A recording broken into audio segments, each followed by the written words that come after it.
Study IQ IAS, अब तैयारी हुई अफोर्डेबल।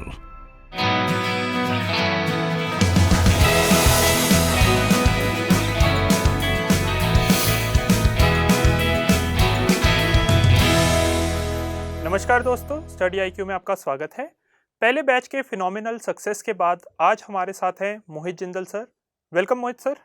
काफ़ी अच्छा रिस्पांस दिखाया बच्चों ने, काफ़ी सारे बच्चों ने हमारे कोर्स में एनरोल भी किया। तो आज हम फिर से एक बातचीत करने आए हैं, थोड़ा सा प्रोग्राम के बारे में जानने। एंड ऐसे भी काफ़ी सारे बच्चे रहे कि क्योंकि हमारा कोर्स 25 को बंद हो गया, एडमिशन्स बंद हो गई, तो उनके लिए अब क्या है, काफ़ी क्वेरीज आ रही हैं। इसलिए आज हम जुड़े हैं कि हम उसके बारे में बात कर सकें। Thank you Jasmeet. तो अगर हम बात करें पहले बैच की, तो हमने देखा कि इतनी जल्दी वो फर्स्ट बैच फुल कंप्लीट हो गया, इतना हमें भी शायद उम्मीद नहीं थी। तो अगर हम बात करें कि कैसे बच्चे हमारे साथ जुड़े हैं, क्या वो अर्ली स्टेज एस्पिरेंट हैं, क्या वो रैंक होल्डर्स हैं, क्या अभी जो प्रीलिम्स का रिजल्ट आया है उसमें भी कईयों का क्लियर हुआ है, तो आपको इनिशियल फीडबैक क्या मिला है इन बच्चों के बारे में? तो जसमीत, सबसे पहले तो मैं बच्चों को बहुत बहुत बधाई और थैंक्स देना चाहूँगा कि for repositioning there trust in अस।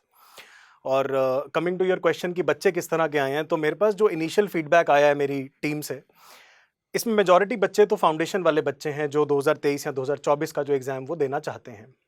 लेकिन हमारे लिए भी ये काफ़ी एक अच्छी बात थी कि इस बार जिनका प्रीलिम्स क्लियर हुआ है, जिसका हाल ही में रिजल्ट आया है, और सितंबर के अंदर जो मेंस एग्जाम है उसको जो टारगेट कर रहे हैं, वो बच्चे भी इस बैच में शामिल हैं। तो एक तरह से आप कह सकते हैं जसमीत कि एक बहुत ही अच्छा मिक्स है ऑफ द कैंडिडेट्स, जहाँ पे एक 2023 का बच्चा भी है, 2024 का बच्चा भी है, और जो 2022 में मेंस दे रहा है वो बच्चा भी हमारे साथ जुड़ा है। ठीक है। तो सर, जैसे कि आपने कहा कि डिफरेंट ईयर्स की प्रिपरेशन करने के लिए बच्चे जुड़े हैं, तो एक ऑर्गेनाइजेशन के लिए चैलेंज हो जाता है इन सबको एक ही प्लेटफॉर्म पे सर्व करना।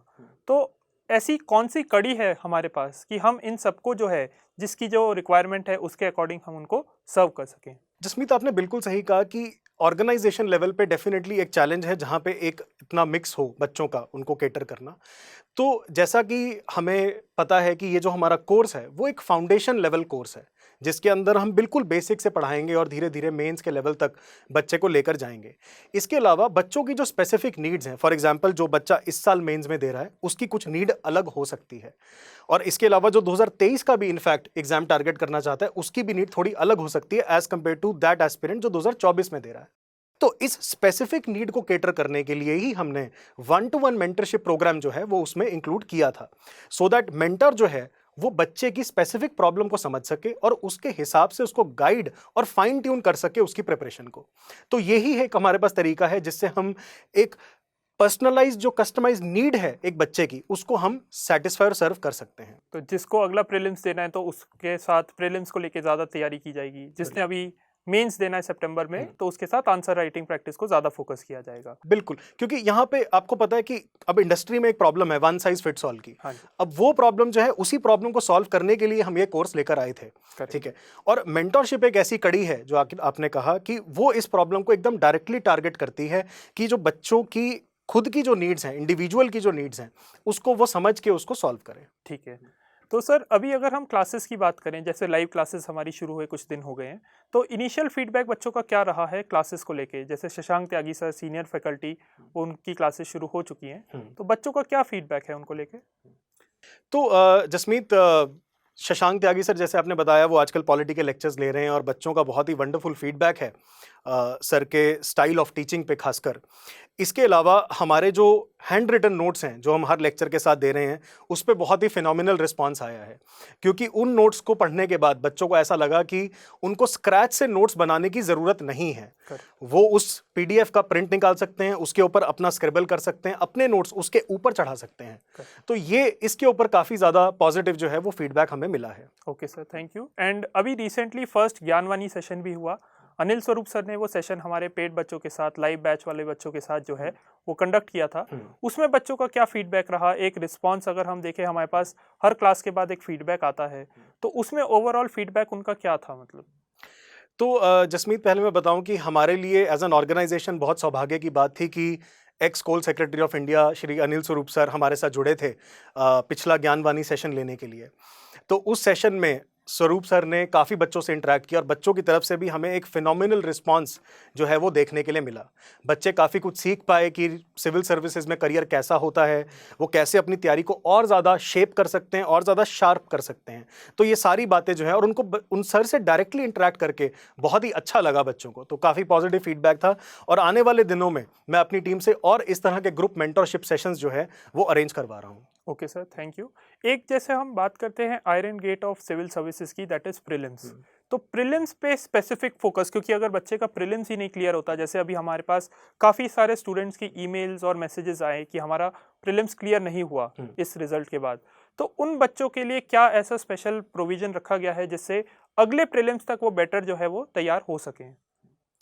तो इसमें हमने जो एक हफ्ते में पढ़ाया जा रहा है, चाहे वो स्टैटिक का पढ़ाया जा रहा है, चाहे वो करंट अफेयर्स प्रोग्राम के थ्रू जो करंट हम चीज़ें पढ़ा रहे हैं, वो सारी चीज़ें जो हैं वो संडे को आपका जो वीकली रिवीजन टेस्ट हमने हाल ही में लिया, उसमें हमें बहुत ही फिनोमिनल रिस्पांस अगेन देखने को मिला।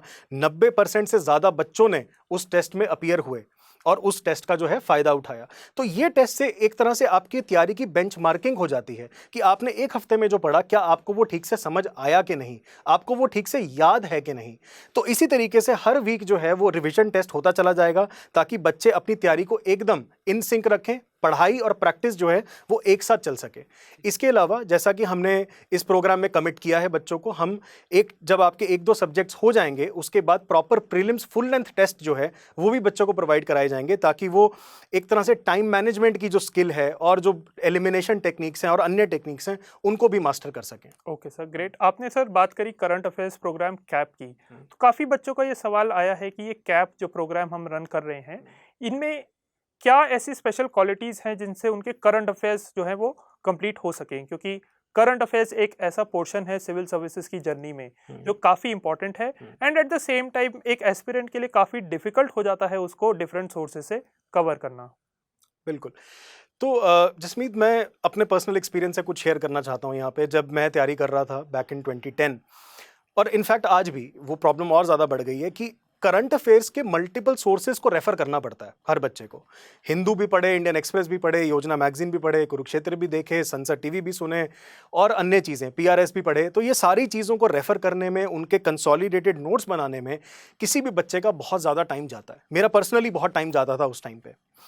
तो अब हमारा जो लाइफ फाउंडेशन बैच है, इसके अंदर हमने डिसाइड किया था कि हम एक ऐसा प्रोग्राम डिजाइन करेंगे जहां पे बच्चों को मल्टीपल सोर्सेज जो हैं वो रेफर ना करने पड़े और उनसे नोट्स बनाने की जो प्रॉब्लम है वो भी ना उनको झेलनी पड़े। तो इसीलिए हमने कैप लेकर आए, करंट अफेयर्स प्रोग्राम, जिसके अंदर हमारी जो एक्सपर्ट्स की टीम है वो इन सारे सोर्सेज को रेफर करती है। रेफर करने के बाद उनको प्री और मेंस के हिसाब से सेग्रीगेट करके एक हाई क्वालिटी PDF और वीडियो जो है वो बच्चों को प्रोवाइड कराती है, ताकि बच्चों को खुद से इतनी मेहनत ना करनी पड़े। Okay, great sir. अच्छी बातें तो कर ली हमने इस प्रोग्राम की, बट इस प्रोग्राम के साथ हमें कुछ जो है टेक्निकल चीज़ों को लेकर नेगेटिव फीडबैक्स भी देखने को मिले हैं कि कईयों का इंटरनेट कनेक्ट नहीं हो पा रहा, क्योंकि हमने ये पहली बार लाइव क्लास किया, स्टडी IQ की हिस्ट्री में पहली बार लाइव क्लासेस हुई हैं, तो ये जो बच्चों को भी एक टेक्निकल प्रॉब्लम्स का सामना करना पड़ा है, तो इसके लिए हम एज एन ऑर्गेनाइजेशन क्या कर रहे हैं जिससे बच्चों की प्रॉब्लम्स कम हो सके? बिल्कुल। तो जसमीत, आपने जैसा मेंशन किया कि बहुत ही ओवरवेलमिंग रिस्पांस हमें बच्चों की तरफ से मिला इस लाइव बैच को लेके, मोर देन आवर एक्सपेक्टेशंस। तो जाहिर सी बात है कि हर चीज़ की एक लिमिटेशन जो है वो आ जाती है। हम भी अपनी बहुत क्विकली टीम रैंप अप कर रहे हैं। मैंने सपोर्ट टीम को स्पेसिफिकली बोला है कि वो जल्दी से बच्चों की जो क्वेरीज हैं उनको हैंडल करे, और मैं बहुत कॉन्फिडेंट हूँ कि आने वाले कुछ दिनों के अंदर we will be able to solve that problem, जहाँ पे किसी भी बच्चे को कोई भी प्रॉब्लम जो है वो फेस नहीं करनी पड़ेगी। जैसे अभी मल्टीपल जगह वो है, बच्चे अपनी क्वेरीज लेके जा रहे हैं, बट 1 से 2 दिन का टर्न अराउंड टाइम उनकी क्वेरीज को रिजॉल्व करने में लग रहा है। राइट। तो आई होप कि आने वाले टाइम में 1 हफ्ते के अंदर अंदर ये क्वेरीज जो है वो इमीडिएटली रिजॉल्व हो पाएंगी। बिल्कुल। तो जसमीत, हमारी एज ए टीम कोशिश है कि हम जितना रियल टाइम में सॉल्व कर सके बच्चों की क्वेरीज उतना करें, लेकिन फिर भी क्योंकि बहुत ही एक ओवरवेलमिंग रिस्पांस जो है वो हमें मिला, कुछ क्वेरीज को सॉल्व करने में ज़रूर थोड़ा टाइम लग रहा है, बट मैं फुली कॉन्फिडेंट हूँ, जैसा कि मैंने कहा, कि आने वाले कुछ दिनों में we will be able to solve the problems of each and every student of this life batch. और इन्हीं प्रॉब्लम्स को ध्यान में रखते हुए इतने सारे बच्चे हमारे पास आ गए, तो 25 जून को हमने बैच 1 की जो एडमिशन्स हैं वो क्लोज कर दी। तो क्या अब हम बैच 2 के बारे में, क्या हमारे USPs हैं, या बैच 2 के बारे में हम आगे क्या सोच रहे हैं एज एन ऑर्गेनाइजेशन? ठीक है।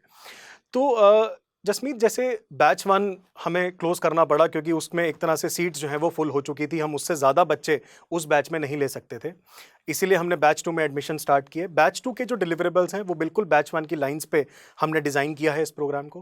पहले बैच में बच्चों ने 1-to-1 मेंटरशिप जो है, मेंस आंसर राइटिंग प्रोग्राम है, करंट अफेयर्स प्रोग्राम है, इसके अलावा 900 घंटे से ज़्यादा लेक्चर्स हैं, CSAT की जो प्रिपरेशन है, वो सारी चीज़ें इस बैच में भी शामिल हैं। तो बच्चे उन सारी चीज़ों का लाभ जो है वो इस बैच में भी उठा पाएंगे। एंड बच्चों का एक काफ़ी कॉमन फीडबैक था कि एक बैच मॉर्निंग में भी शुरू करना चाहिए, कि उनको ऑफिस जाने से पहले या अपनी क्लासेस में जाने से पहले वो एक क्लास जो है वो लगाना चाहते हैं। तो ये बैच जो है मॉर्निंग में शुरू होने वाला है।